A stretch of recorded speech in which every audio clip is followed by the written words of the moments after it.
Thank you so much. It's just a pleasure to be here. You've already heard, my name is Sylvia Mangan. I have a background in speech therapy. I was a speech-language pathologist before becoming a TVI, and I have a special passion and interest in working with individuals with CVI. I had these aha moments where I found that the accommodations that these individuals require can change their lives. And they changed my life as a therapist because I was able to provide these students with the support that they needed. So I dove in deep, did the CVI Certificate. I'm in the TVI program, and I currently serve as the lead CVI Coordinator at the CVI Center. And so I get to eat, sleep, breathe CVI all day long. So let's dive in. We have quite a lot to cover today, so I'm going to keep it moving at a good clip. Please do put any questions in the chat or in the Q&A, and we'll do our best to cover as many as we can. But today we're going to cover, what does vision in the brain look like? It's just a brief flyover. We're going to look at some prevalence data. How often is CVI occurring around us? What kind of co-occurring conditions there are associated with CVI? And then we'll do a deep dive on all 16 visual behaviors that present commonly with CVI. And then at the end, we'll have hopefully that time for Q&A. And whatever you don't have, I'll do my best to follow up on and make sure that your questions get answered. So let's dive in. So first, what is vision? So this is a quote from Paul Bach-y-Rita, who said, "We don't see with our eyes, we see with our brains." And so what is vision, right?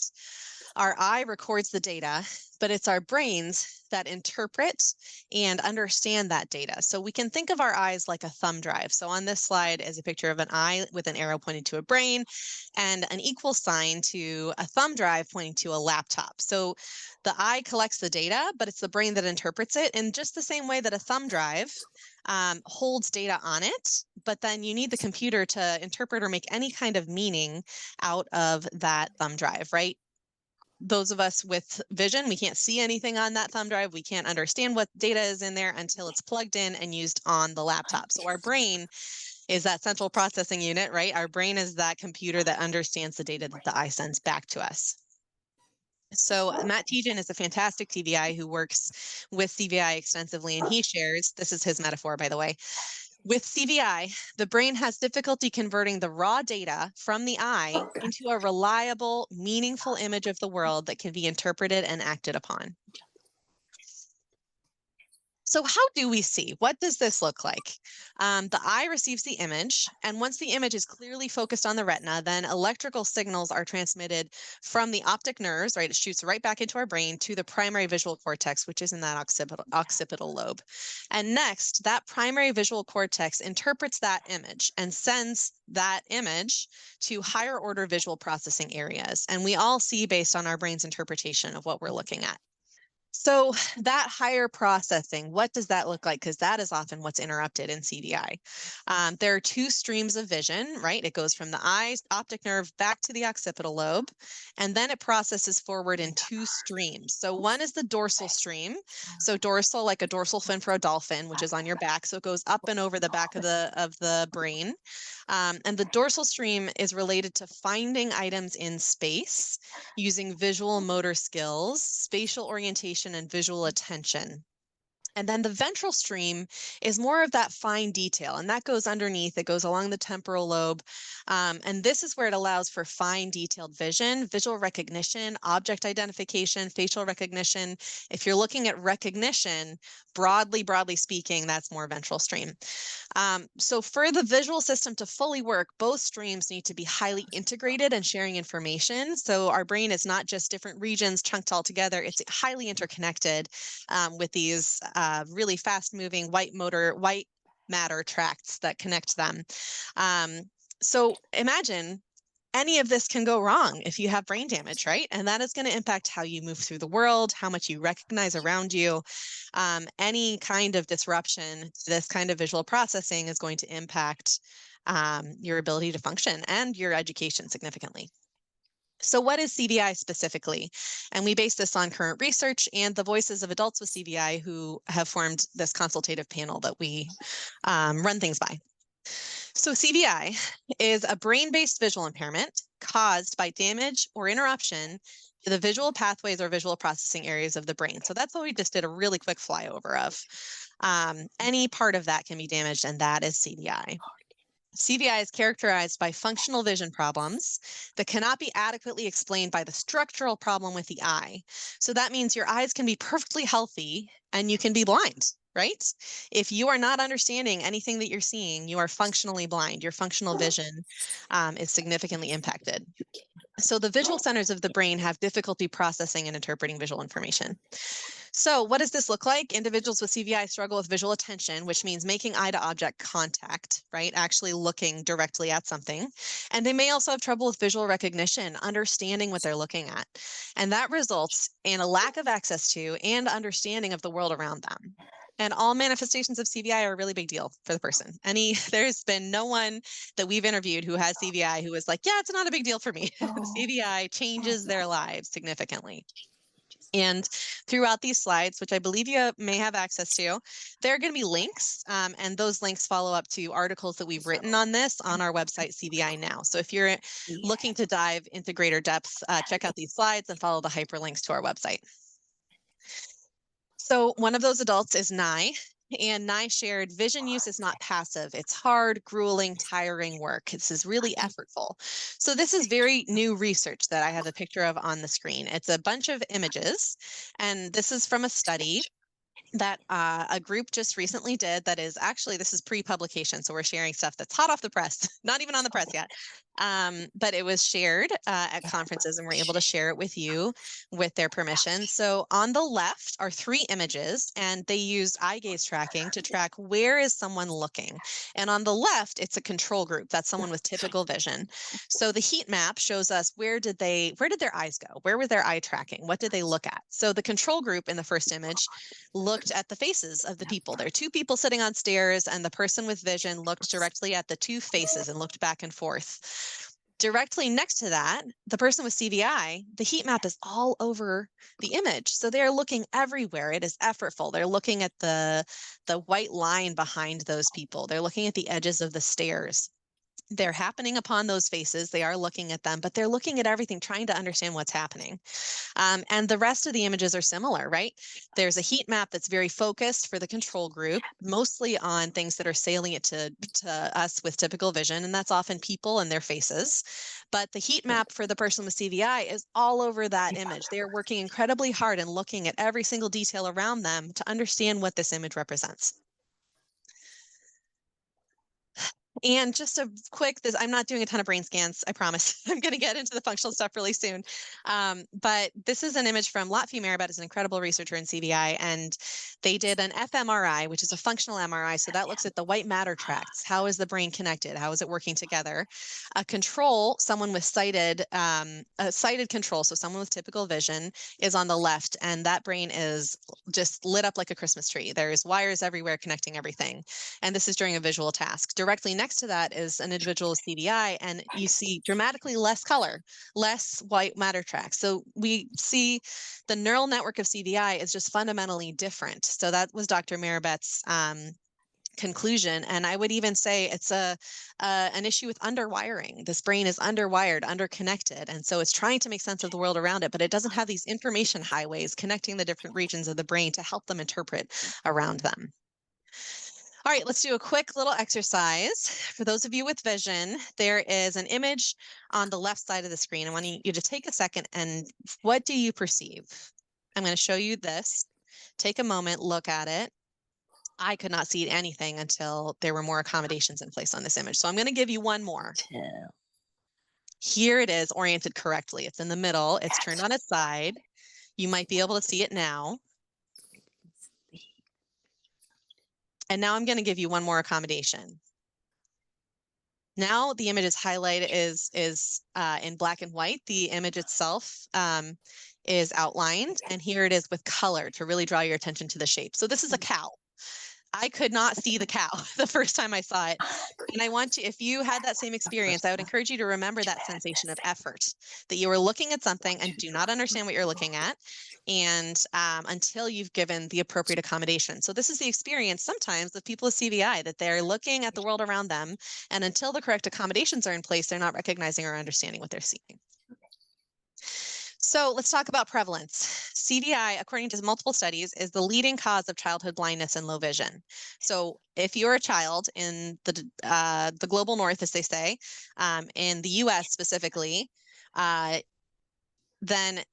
CVI is the leading cause of visual impairment for children. And at least 180, we did a big research study which looked at the public health claims data that's available for across the entire nation.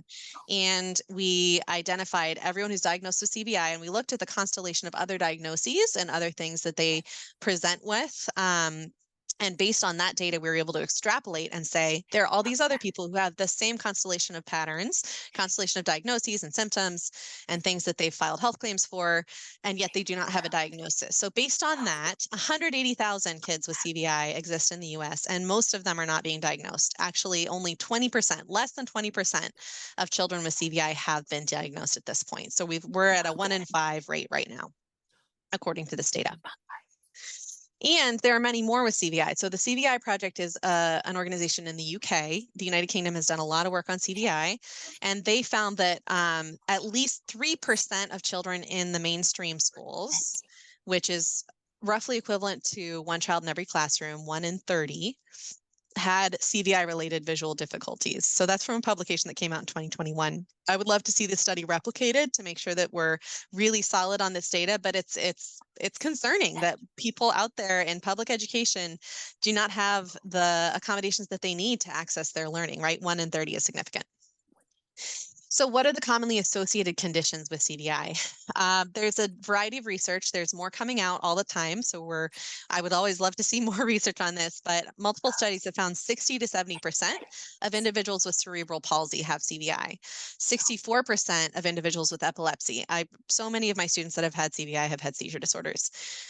Developmental delay is kind of a catch-all category. So this data is less meaningful to me, but 72% of individuals with developmental delay also have CVI, 23% of individuals with autism, and 20% of individuals with genetic anomalies. And that's really, again, kind of one of those big catch-all categories, but often in genetic anomalies, we see neurological differences, which may lead to CVI and differences in their vision. Some other associations that cause CVI: HIE, that's hypoxic ischemic encephalopathy, so any kind of brain damage after birth; hydrocephalus, so too much fluid in the brain; meningitis, inflammation of the membrane around the brain; and then that wide range of genetic syndromes like Down syndrome, Williams, Rett, CDKL5.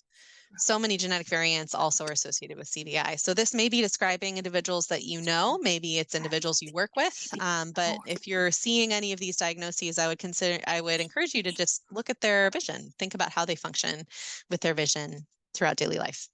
And just continuing, there are a few other really common ones. Periventricular leukomalacia, so that's PVL in the preterm infant.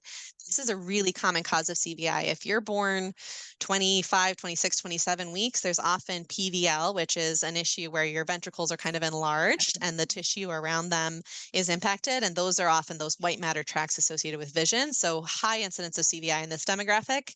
And then non-accidental TBI, right? Those really heartbreaking ones like shaken baby syndrome, et cetera, that also can cause CVI. There can also be metabolic issues like cytomegalovirus, neonatal hypoglycemia, and other abnormal brain conditions like polymicrogyria, agenesis of the corpus callosum, microcephaly, stroke, brain damage, neurological disorders, maternal addiction to drugs and alcohol. This is all stuff that impacts your brain's development or damages it after you're born or damages it in utero. So if you remember back to when I talked about the brain and vision in the brain, there's so much of it that is involved in visual processing. And so any of these conditions that impact your brain may cause CVI. And there are often ocular conditions that co-occur with CVI. So a refractive error can happen, strabismus, nystagmus, ocular dysmotility, these eye movement disorders, atypical optic nerves, which might be called optic nerve hypoplasia, optic nerve atrophy, and especially any difficulty with fixation and smooth pursuit. That often occurs with CVI. But as I said, there are some with CVI that have healthy eyes and 20/20 visual acuity, and they have been told their whole lives there's nothing wrong with your eyes, you can see, when really they cannot understand the world around them. And these people are functionally blind and can register with their state's Commission for the Blind. All right, we're moving in a good clip. Let's keep going. I want to make sure you have time for that Q&A. Let's look at those 16 visual behaviors. So we've described what is CVI, where does it come from, and what does it look like? This is our next section. So CVI, we developed these 16 visual behaviors here at Perkins, and this is based in the published research. We also consulted with leading researchers in the field. And we also consulted adults living with CVI. So these are 16 things that are based on all of those sources of information that describe the way that someone with CVI functions visually.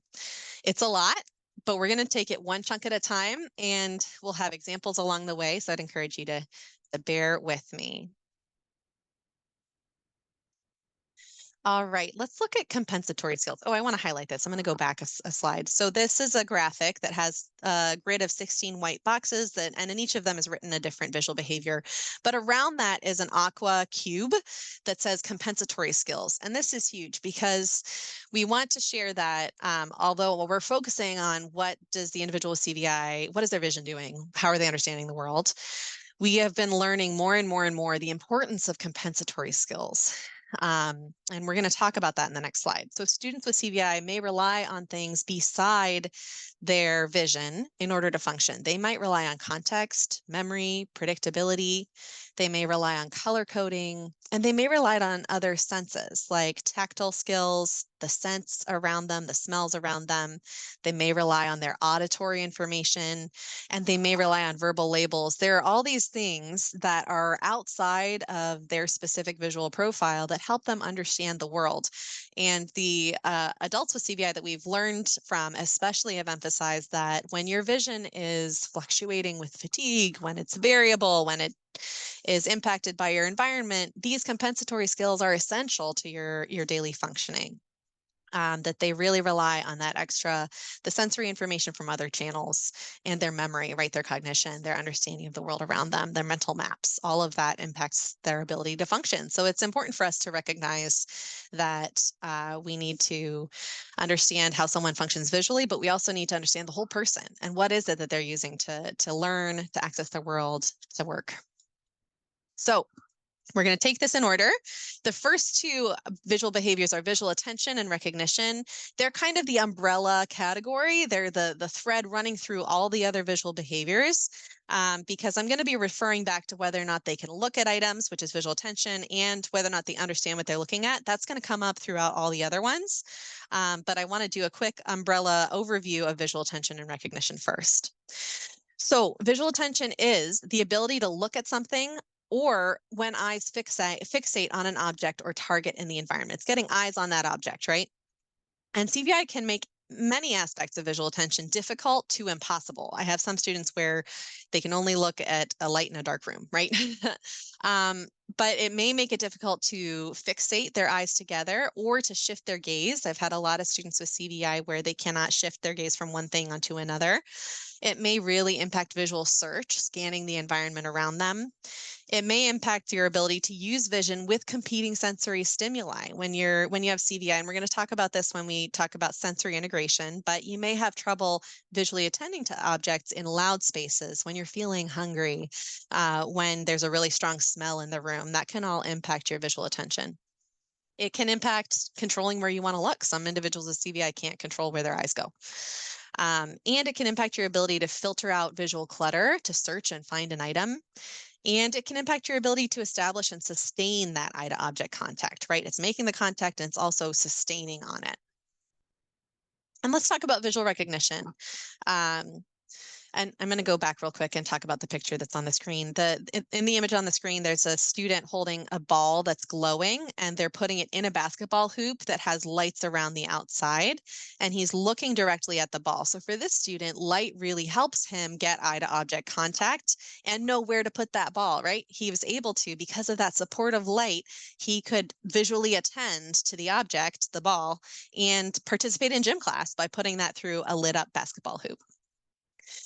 Visual recognition is more understanding what you're looking at, and that's the ability to process, interpret, and recognize what one is looking at. And recognition relies a lot on stored information, right? Your knowledge of the world and the ability to retain and recall, retrieve that information on demand, which you might have some processing things going on, which impacts this as well. So the picture on the screen has a little boy, and he's holding up an Elmo doll, and there's a bunch of other red things on a black mat next to him. His preferred item is Elmo, right? But he was able to distinguish it from the other ones. He could recognize that, oh man, all of these things are red, but because he knew Elmo so well, he could distinguish, oh, Elmo's shaped differently. Elmo has white eyes and an orange nose. He was able to recognize Elmo and pick him out of that array. That is visual recognition.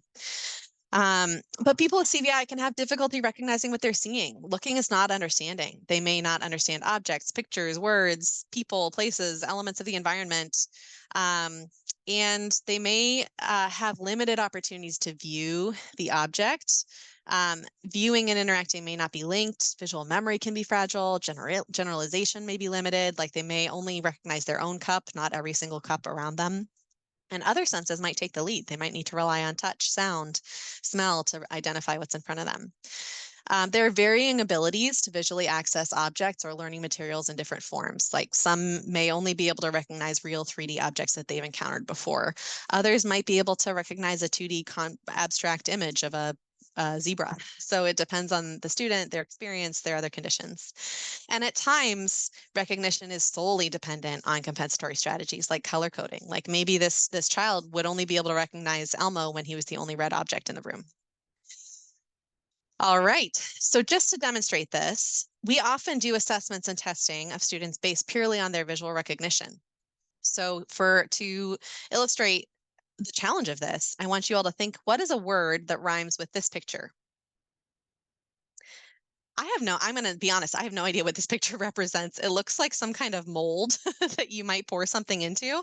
But I would have failed this cognitive skill because I don't know what the image is. And so often we're assessing and judging a student's knowledge based on their vision, which is only one way that they understand the world around them, right? So we need to really look at how we assess and support these students' education and these adults in the world around them. So one adult with CVI is Nye, and Nye shared that information for their experience with CVI, information is landing on their eyes, but they're unable to make sense of it. Light or certain colors may enter their awareness, but determining where one object begins and the next begins, where one object ends and the next begins is really difficult. All right, let's talk about form accessibility. This is really just keeping visual recognition going and getting more specific about it. So form accessibility is looking at what specific materials are most accessible to that student. So individuals with CVI have varying abilities to visually access objects like we just heard about. So form refers to what type of visual materials, real objects, 3D, 2D, abstract, symbolic, what kind of materials are most visually accessible to that individual. And it evaluates the most accessible media form. So they're learning media. What kind of materials can they learn from based on their visual abilities? And it includes evaluation of the visual accessibility of multicolored materials versus solid colored. Some individuals with CVI look at a multicolored object, and because it has so many colors, they think it's several different objects and not just one. And so for that individual with CVI, they need things to be just one solid color, like Elmo, right? Elmo is red, Elmo is one solid object. But some individuals with CVI can visually attend to and recognize 3D materials, but struggle with interpreting flat two-dimensional images. And oftentimes, realistic 3D and 2D materials can be more visually accessible than cartoon-like or symbolic materials. So let's talk about this a little bit more. So we want to ask ourselves, what visual form is accessible under which conditions, right? Maybe this child can recognize cartoon images when they're in this quiet, pristine little speech therapy room like I used to have.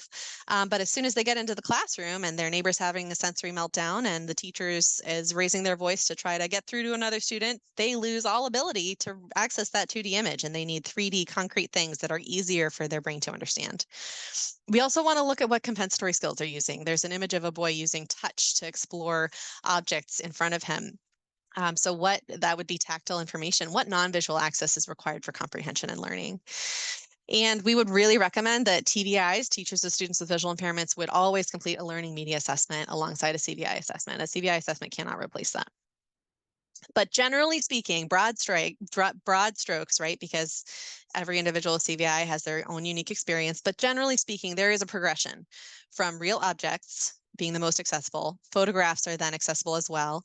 Illustrations are a little harder, and black and white line drawings are even harder because, and with this, there's an impoverishment of the lower order features, meaning there's just less and less visual information as you move along this progression. So on the screen is a picture.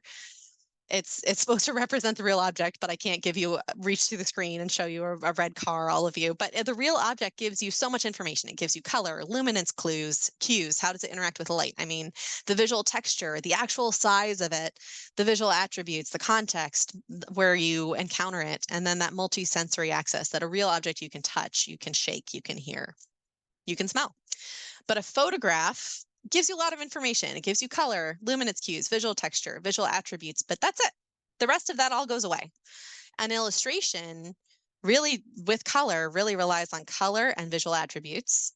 And black and white is just the visual attributes alone. You have to know what it's shaped like. You have to know that a car has wheels and headlights and a windshield. So as you go into these more abstract materials, you lose more and more information for that individual CVI to use to figure out what's in front of them. All right, response interval. I'm going to keep us moving here. Response interval is the length of time it takes for a student to become visually aware of the target, establish visual attention, process, and recognize the target. It takes time. This is hard work. Their brain is working really hard. And that response interval, we need to look at it across different areas. I like to think of response interval as a metric of how much effort something is. If a kid takes a really long time to look at something, then I know, oh, something about this is really hard for them. If they look at it and then it takes them a long time before they react, like they recognize it, okay, then that's also taking time for, they need wait time, not only for visual attention, but also for visual recognition. And we also need to see how that response interval changes throughout the day. Does it get longer and longer towards the end of the day when they're really tired? Or is it really hard right before lunch when they're hungry? So we need to consider how long does it take these individuals to interact. There are a few things that often make response interval quicker. Motion and light may elicit quicker visual responses, but we need to not confuse that with recognition. They may be able to look more quickly at something that's moving or that has light, but they might not understand what they're looking at still. So they may need more time, wait time for recognition. All right, color is a big one. So we're going to take some time on it. Let's talk about the impact of color on vision. So when we look at color, when we assess this for individuals with CVI, we look at how the student reacts to different colors and to black and white, how they use color for visual attention. Does it help them look at things if they is a bright color? And for object recognition, do they only recognize their spoon because it's green? And we see how do they react when there are too many colors? Do they use it as an overall strategy function? And we want to see how color helps them understand the world. So we're just going to break this down into visual attention and recognition. For visual attention, often highly saturated colors may help elicit visual attention. So if you're familiar with CVI, you may have seen a lot of people put black backgrounds and bright red tape on everything. And that's because of this. The color draws your attention. It pulls you in. And color applied to parts of objects or to images may draw visual attention to details of those objects or images. And it can also help you know where to reach. If you have a red paint on the handle of your cup, it may be easier for them to find that cup visually. Color, when presented with contrast, can help support visual attention for individuals with reduced contrast sensitivity as well. And they may rely on color to locate objects at a distance. They might not notice their backpack if it's a muted color, but if it's on the wall and it's bright red, that can draw their attention from a distance. So for recognition, individuals may rely on color to identify objects, like that same backpack. If they had a line of backpacks and they were all red, maybe they wouldn't be able to distinguish their backpack from the other red backpacks. Maybe they think any backpack that's red is mine. Highly saturated objects may be a support for visual recognition of objects in clutter or at a distance. Maybe when the rest of the environment is cluttered and when they're far away, maybe they then go back to color coding. They resort to color coding under those more difficult circumstances. And if an object has just one color rather than being multicolored, it may be easier for them to recognize it, like I talked about with the Elmo example. Color can help track an unrecognizable visual world. So Kira is the parent of a child with CVI, and Kira shared that color is a learned method of understanding. My son uses color to code things. When he was in preschool, he struggled deeply with facial recognition, but he could tell me what color and kind of backpack each of his friends had. When he can't remember the name of a person, character, or item, color is always the first and sometimes the only descriptor. Color is how he tracks so many things. And we also, those of us with typical vision, need color to help make sense of the visual world. So for example, these are two maps of DC, and it's the subway map. The one on the right has no color and the one on the left has color. And I got to tell you, I would not be able to navigate DC with a black and white subway map. I rely on color to recognize and distinguish between these lines of travel. Similarly, I think that we often rely on color to understand the world around us. So for example, in this image, if you ask someone, where is the frog? They might first look at that green bird on the right instead of the pink frog on the left. So we think of frogs as green. So our first instinct is going to be, oh, the frog's going to be green.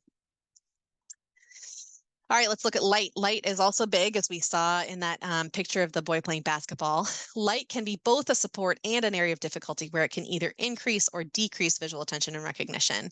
So some require light to be able to maintain visual attention. So for example, in this picture, someone's shining a light on a hairbrush, and this child needs it in order to locate and look at that object they needed, that spotlighting. Other children may demonstrate photophobia, so that's light sensitivity. They may need to pull away, and they may fatigue quickly when presented with lighted presentations. And some are involuntarily drawn to light and can't look away. They can't choose where their brain attends. So there's a lot of pictures on the screen. All of them involve individuals with CVI benefiting from light to support their visual attention and engagement. So someone has a light in a vase in order to put flowers and flower food into that vase in a vocational setting. Another child is sitting in a high chair and they have a lighted spoon, and that helps them know when the spoon is approaching to open their mouth, etc. Let's talk about motion. So motion similarly can be both a support and a barrier for access for individuals with CVI. So many demonstrate difficulty determining the speed and direction of motion. They may have a hard time interpreting when an object's coming at them. And some prefer objects to stay still because moving items can be disorienting and frightening. And for this example, I like to think about propellers on a plane. So for me with typical vision, there's a point at which the propellers start moving fast enough that they disappear. That might happen earlier for kids with CVI. So that propeller, as soon as it starts moving, is a blur, right? So similarly, if there's a ball coming towards you and it's just a blur, you can't tell how soon it's going to get to you. You might be pulling away. You might be startled. You may be bad at sports, right? And this could be more because of your CVI than anything else. Some actually need motion to draw their visual attention and support their recognition. So gentle movement can help someone look at something. Motion in the environment can be distracting and distressing. If there's a lot of people walking by, if there's balls flying through the air, it can be really distracting to someone with CVI. They're going to look to wherever the motion is, right? And over attention to movement without being able to look away is common. And looming is when a person with CVI may get startled or upset by someone walking right up to them. It seems like they just suddenly loom up in front of them. This can really impact navigation. So I'm going to share some quotes from students with CVI. So one of them said, movement is hard, so just getting around is something to think about. For me, to be processing these things means that I can be slowed down in all my other processes while I navigate, and that can be quite dangerous. Another one said, I can't see cars moving. I see them first here, motions on the elbow, and then they'll be here next to me when I see them, and motions in the middle of her arm. So it's hard for me to make decisions about where they are. Sometimes when I think they're one place, then suddenly they're at the next place, and that's very scary for me. All right, let's talk about clutter. Clutter is one of the greatest barriers to access for people with CVI. And the more visual clutter there is to look at, switch between and ignore, the more difficult it is to gain and maintain that visual attention. The more visual stimuli there is, that gives the brain more work. They have to figure out, is this important? Can I ignore it? Can I rule out this extraneous detail? And there's more visual search required. That's effort. That is effort. So when we look at the impact of clutter, we evaluate the student's ability to attend to, recognize, and navigate materials or learning environments with varying levels of clutter. So there are a few pictures on the screen. There's a pile of animals, and then next to that is what looks kind of like a muffin tray. It's a black tray with little circles cut out of it. And instead of having a pile, there's one animal for each circle. The option on the right, where there's increased space between each item, is so much less effortful for the brain, especially the brain with CVI, because these have space between them, and that can be a lot easier. Similarly, there's two pictures on the bottom. In one, there's a teacher sitting in front of a bookshelf and a kitchen and a bright yellow flower, and she's showing a book and wants you to look at it. And it's difficult to do that. But in the picture right next to her, she's against a black background. She has a black shirt on herself. And the only thing that has real color besides her own body is the book itself. And it's much easier for a child with CVI to see the book on the right rather than the book on the left. People with CVI may have difficulty with visual attention and recognition with clutter. They may also have trouble if those items are just spaced too closely together, like that pile of animals, or with something that's unpredictable. They may have a hard time visually sorting, and it's just hard when a lot of items compete for their attention. It's much more difficult to focus. They may only be able to see one thing at a time, and that's a diagnosis called simultaneagnosia, which there's a lot of research behind. And they may be able to see an object against a simple backdrop, like that teacher reading the story. And they may think things closely grouped together are one object. So that blob of toys on the previous screen, they might have thought was one thing. And they may not be able to distinguish an object from others in the background. They may have trouble with figure ground discrimination. So Nicola McDowell is a researcher who has CVI, and she shared this clutter combined with the overload of other sensory information, such as the constant noise, movement, and smells of a classroom full of students, meant that I spent the whole school day feeling anxious and on edge. Being in these cluttered environments was also exhausting, and I soon learned that the only way I was going to survive each day was if I allowed myself some quiet time during break times. These solitary timeouts ended up becoming one of my most important strategies for dealing with the anxiety, confusion, and fatigue my visual issues created. So with clutter, her brain was constantly processing the area around her. She was working, working, working. She needed breaks, visual breaks, to just go away from the clutter, be in a quiet, dark room, and have a chance for her brain to recover. So here's a picture of a bunch of objects on a counter. Those of us with typical vision will kind of take in the scene generally. There's popcorn, there's an iPad, there's lunch. These are all the things that might be out for lunchtime or snack time for a child. But with an increased visual load, individuals with CVI have to kind of grind it out, is what Dr. Maribet shared, which eventually leads to frustration and anxiety.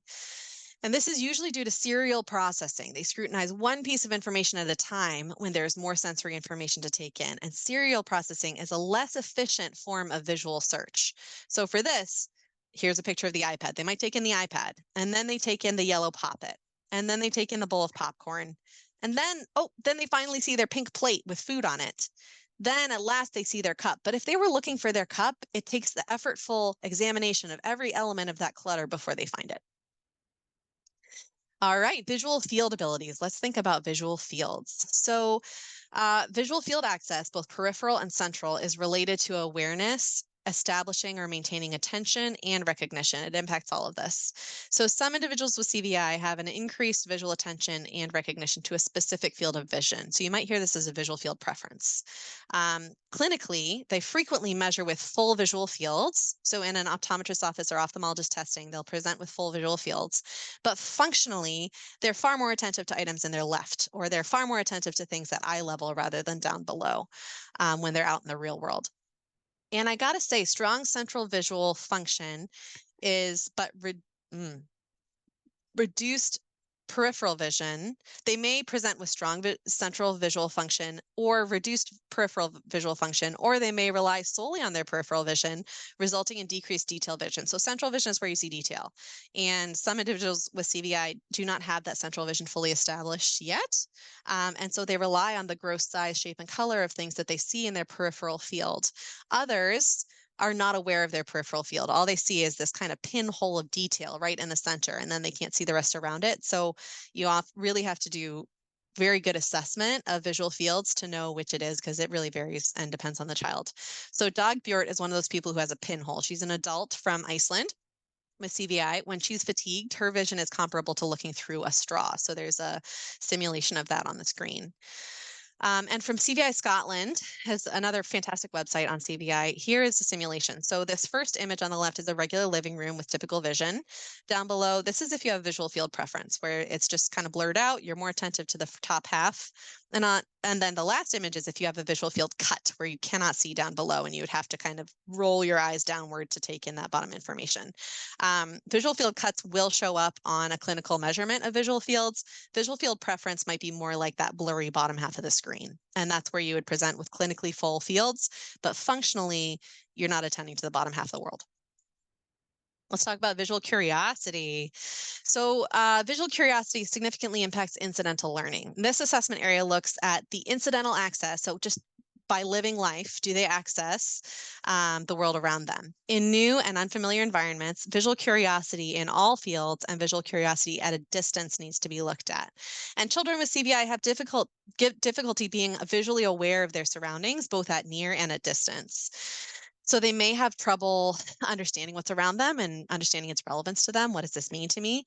They may have difficulty noticing and recognizing objects and people at varying distances. They may be less likely to explore their surroundings, especially if it's less familiar.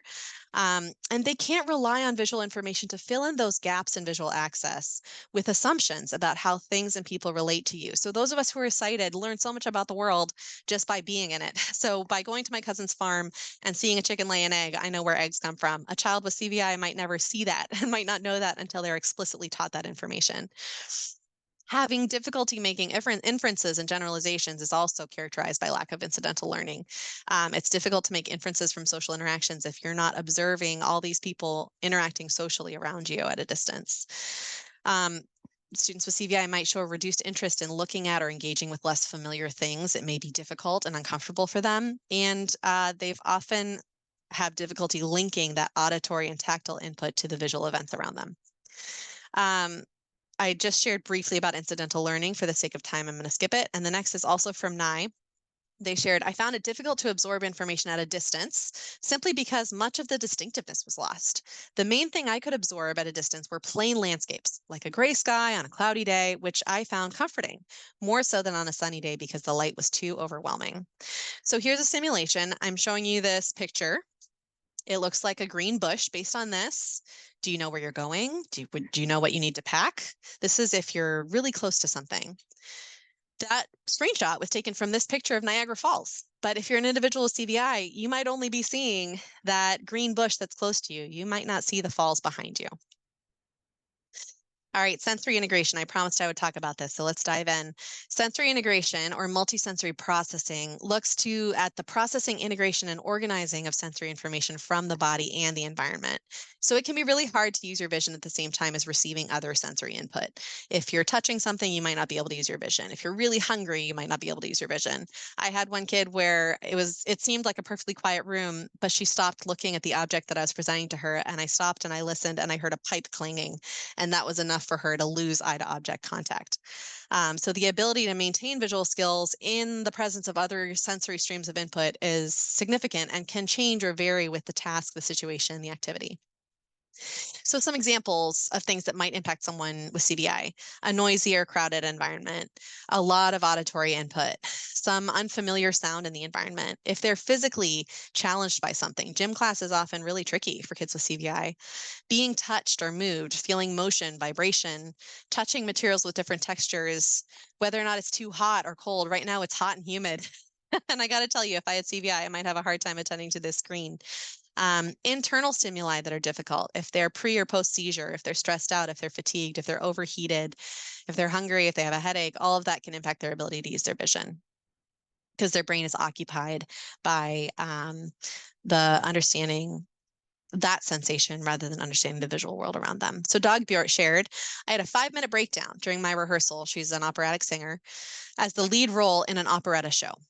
If I have to use all of my senses at the exact same time, one will have to back off. And with CVI, it is always vision, using my whole body to dance, my ears to listen to the micro details in the music, my memory to start singing in the exact nanosecond, and my vision to not bump into anyone. Something has to back off, and it's always my vision. All right, access to people. This is the attention to faces. This is facial recognition. This is interpretation of facial expressions and body language.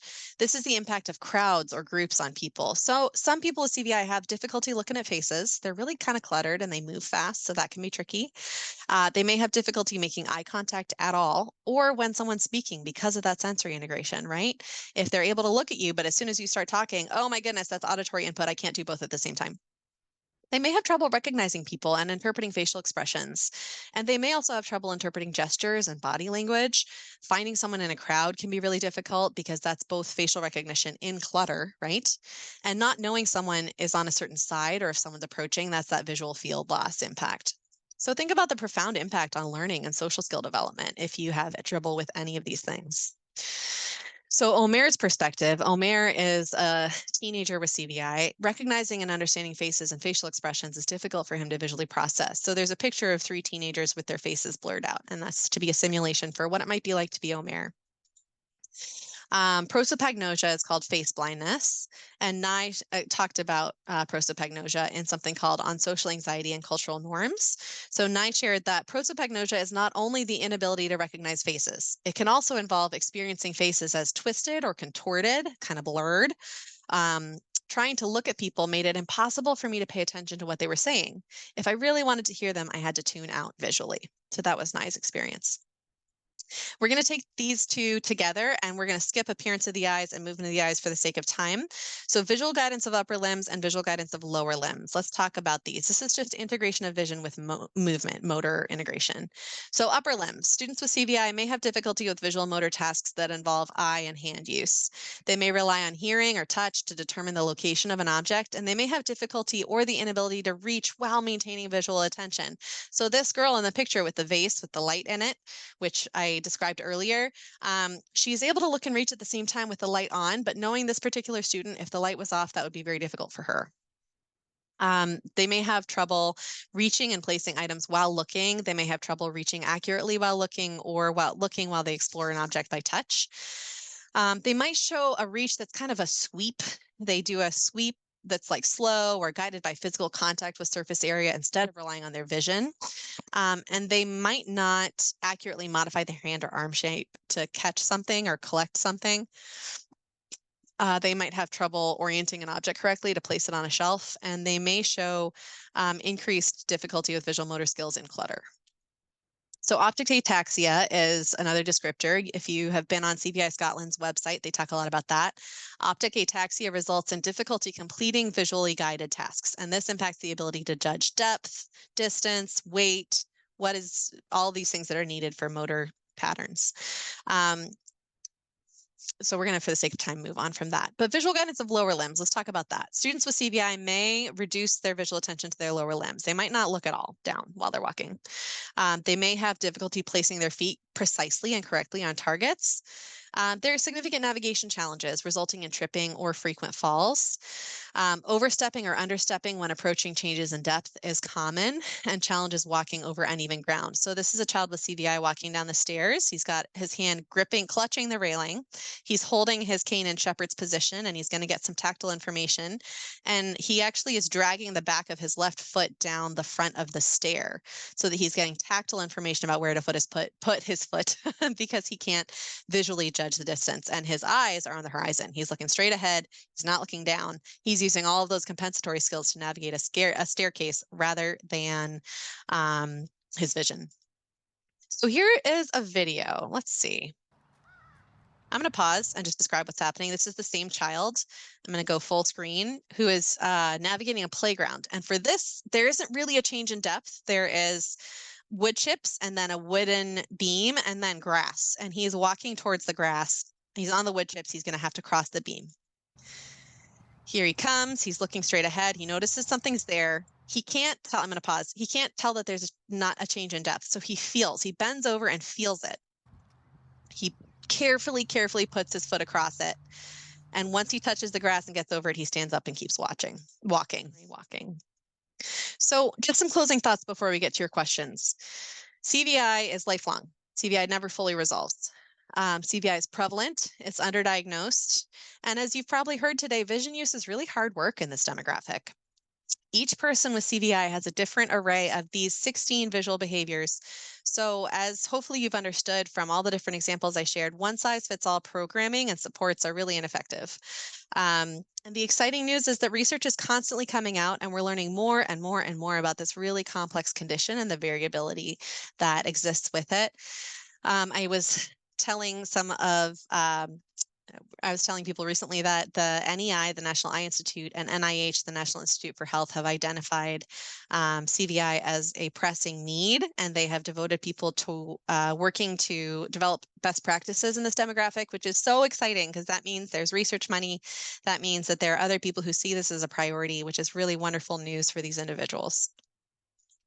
There are a lot of references. I'm clicking through them all. And I'm going to take a moment to go back to the top of the slideshow. Don't look at the screen, don't get dizzy. And we're going to go to the questions now.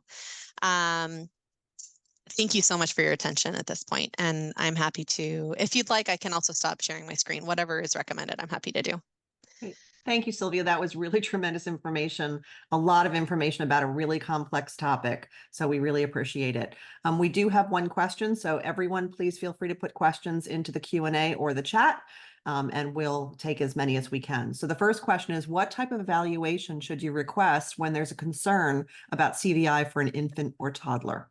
Great question. So this varies by state, unfortunately, because we don't have legislation nationally about this. So generally, a neuro-ophthalmologist or an ophthalmologist is equipped to diagnose CVI. Not all of them are up on the research. So I will say as a qualifying that it's worth checking to see if the person you're referring them to is familiar with CVI. If you're in Massachusetts, which is where I am, then optometrists are also equipped to diagnose CVI, and neuro-optometrists who often work in like brain injury recovery, et cetera, those are also equipped to diagnose. So an optometrist, an ophthalmologist, a neuro-optometrist, a neuro-ophthalmologist, any of those four professionals can diagnose. We've also heard of neurologists who diagnose it as well. So part of it just depends on what's available to you. I will also share that CVI Now, which is our online resource website, has developed a doctor registry of all the professionals that we're aware of nationally who have CVI as one of their sources of expertise. So I would consult that. Check in the doctor registry on the CVI Now website, and that'll help you find someone, hopefully locally. We have someone, I believe, in every state at this point. Wonderful. We're getting a few questions about the slides and the recording. We will follow up after this presentation with the slides and the recording so that you have access to everything, including the links to all of the information that Sylvia's mentioned on their website. So yes, you can absolutely get that. You can share that. We hope you share it as broadly as possible. Any other questions? Yeah, please put them into the Q&A or the chat. So I have one more question. Sure. I'm the one who asked about the what do you ask for to get these children evaluated? I see a lot of children who are at risk for CVI. I work in early intervention. Awesome. So that's why I'm asking. I'm a physical therapist, but a lot of my kids who, like, from a strength point of view, can walk, but they don't take more than 1 or 2 steps without holding our hands or something, because they like, I'm guessing, either don't see the depth perception, and some have some visual diagnosis, but I'm wondering if there's also the CVI part playing in it. Like, how do I help them? Well, how do I guide the families more? Great question. Absolutely. Early intervention is so essential. I love that you're poised to really help them and that this clicks with you. That's really huge. There are a bunch of resources I can refer you to. So on CVI Now, we have a whole early intervention track. It talks about getting a diagnosis. It talks about what an IFSP is, how to have it developed in a way that is mindful of someone's CVI. It's oriented towards parents, actually. So you can look at it as a professional, and it may be appropriate for you to share that information with the parents of the kids that you see red flags for CVI.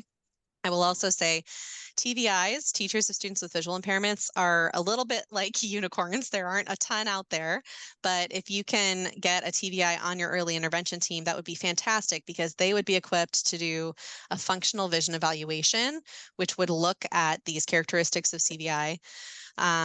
Not everyone is going to look at all 16 of these because these 16 visual behaviors we've published in the last few years, and not everyone is up to date on them yet.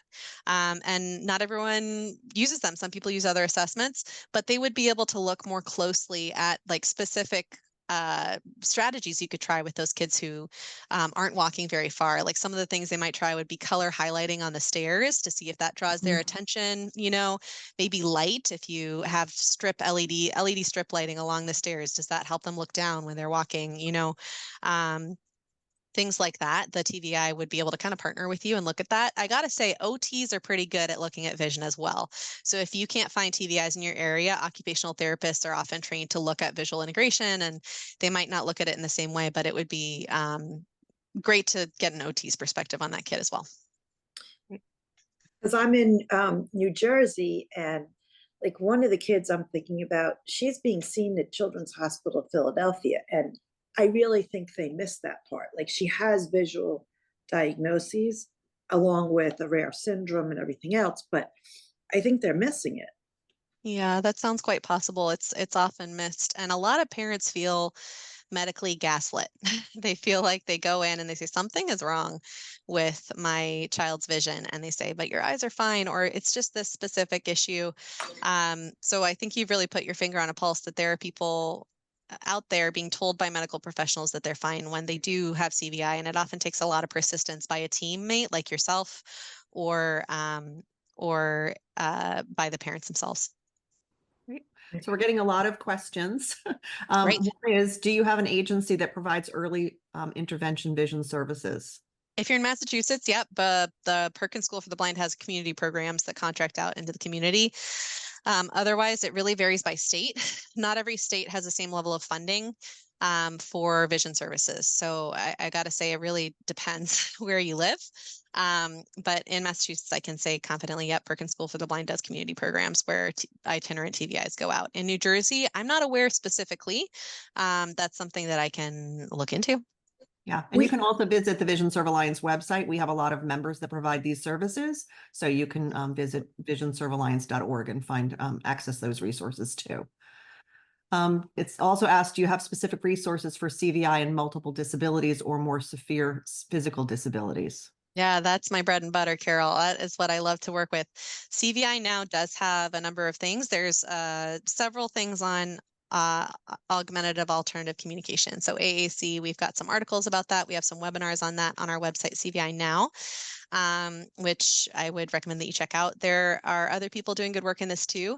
The Bridge School from California has done a number of things on CVI and AAC as well. And they have some exciting stuff coming out about PT, about getting kids with CVI in walkers so that they have the ability to physically interact with their environment, which supports their visual development. So yeah, I would check out those things as well. Another question we had is, what is the earliest age a child can be diagnosed with CVI? We're getting early, like as early as in the NICU. There's a NICU screening. The name is escaping me right now, but yeah, there's a screening that's available for 9 months and under. So early, definitely. Great. And then another question was, can you discuss a little bit about CVI and autism spectrum disorder? Yeah, do you have 3 hours? Let's dive into that. That is a hot topic. CVI and autism is huge because there is an incidence, right? We have the research saying that like 22% of individuals, maybe 23, who have autism also have CVI. There's also, I will say, a decent amount of a Venn diagram where maybe some kids have been misdiagnosed. A lot of kids receive the autism diagnosis because they're not making eye contact, they're not attending to tasks, and that could all be perhaps their visual attention is impacted, perhaps their facial recognition is impacted. So I have to say that sometimes I have assessed a number of students. We do outside evaluations, which we're working through a big backlog right now, but we do outside evaluations of vision here. And I've had a couple kids come through recently where I've thought, I wonder if this is actually autism. They have a diagnosis of autism, but really I just see a very social child who has some fine motor skills that impact their adaptive functioning and also significant CVI. So there is a bit of overlap there. But there is one researcher in the UK called Rachel Pillings who is specifically looking only at kids with autism and saying, what does your visual profile look like? And she's finding some really interesting research. So I would encourage you to check out Rachel Pillings' stuff specifically on what kind of vision do individuals with CVI present with, because they have their own unique way of looking at the world and interacting with the world. And the more we understand that, the better. Looks like another question is, is it important to classify a diagnosis by phase? And if so, how do we determine what phase the student is in? Great question, Angela. So a lot of this is coming back from the CVI range, which Dr. Christine Roman-Lancey looked at. That's one assessment. It's an assessment that the study, we found issues with reliability that, and that is my opinion and the opinion of some of the people I work with, that we're having difficulty rating people similarly. There's one study that was someone's dissertation that looks at that, and I think it can be, it doesn't hurt. It's a broad stroke. It can show you generally what phase the child is in, but we see that there are so many things that the phase doesn't take into account, like eye movement issues, like shift of gaze, impaired perception of motion, visual recognition. Those things are not necessarily considered by phase. And so I think, there's nothing wrong with it. It doesn't hurt anything. I think it tells you broad strokes what's going on, but you miss a lot of important detailed information about the child's vision if all you do is look at the number or the phase that they're in. And to be candid, off the cuff, this is, again, all the respect in the world for Dr. Christine Roman-Lancey. She's incredible. She's a pioneer in the field. Her assessment really brought so much awareness and it really empowered parents. So I just have to emphasize that. But there are some issues with reliability where someone who administers the test on one child and then does that same assessment, they might not even score the child the same way twice, depending on the day that they see them. Or if there's two people inter-rate of reliability and they're both assessing the same student, they might not get to the same number or same score. And subjectively, I got to say, there's a lot of parents who get really stuck on the number. And they have a really hard time when they don't see that number progress because they're being promised, oh, well, your child's going to move up in skills on the range. But maybe if you're stuck on the number, you're not looking at the functional growth that this child has had in other ways. Maybe they're recognizing so much more of their environment around them, but that functional progress in their vision might not be reflected in their score on the range. And so people can get really frustrated and kind of stuck on that as well. So those are my caveats. And again, all the respect in the world, I have no problem with the range. I think that if we get stuck in phases, then we just miss out on some other important information. And it might not be the most precise instrument. Great. Well, we have added, you can see it in the chat, we have added a link to the slides, but as I said before, we will be emailing the slides and a copy of this recording in a few days. So Sylvia, I want to thank you. This is amazing information. And thank you everyone who joined us today. We really, really appreciate you coming to this webinar. Thank you all so much. It was just a pleasure. I really appreciate it.